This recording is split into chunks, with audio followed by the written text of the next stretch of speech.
ஊற்றும், ஆவியை ஊற்றும், தாரும், வல்லமை தாரும் என்கிற ஒரு அபிஷேகம் நிறைந்த பாடலை அருமையான பாஸ்டர் ஏர்னஸ் ஜெபதாஸ் அவர்கள், நாங்கள் எல்லாம் அன்பாக பாஸ்டர் ஜெபா என்று அழைப்போம், திருச்சி மாநகரத்தில் மகிமையான ஊழியங்களை நிறைவேற்றி வருகிற தேவ மனிதருக்காக உள்ளத்தின் ஆழத்திலிருந்து நன்றி. அவர்கள் தேவ சமூகத்தில் அமர்ந்து கர்த்தரை ஆராதித்து கொண்டிருந்த வேளையில் தேவன் தந்த இந்த புதிய பாடலுக்காக உள்ளத்தின் ஆழத்திலிருந்து நன்றி. இந்த பாடலை நான் கேட்கும்போது மிகவும் பரவசம் அடைந்தேன். நிச்சயமாக இந்த பாடல் வழியாக இந்த தேசத்தில் ஒரு மாபெரும் மறுரூபம் உண்டாகும் என்பதில் சந்தேகம் இல்லை.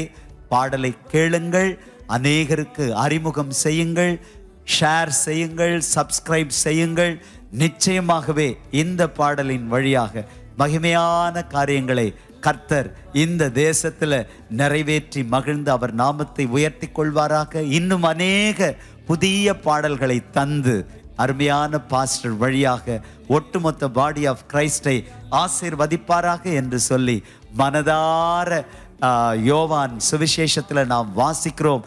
வேத வசனம் சொல்லுகிறபடி யாரெல்லாம் அவரை விசுவாசிக்கிறார்களோ அவர்களுடைய உள்ளத்திலிருந்து ஜீவ தண்ணீருள்ள நதிகள் இந்த பிசாசின் சதியை அழிக்கிற நதிகள் புறப்பட்டு தேசத்தை ஆசீர்வதிப்பதாக என்று சொல்லி மனதார வாழ்த்துகிறோம்.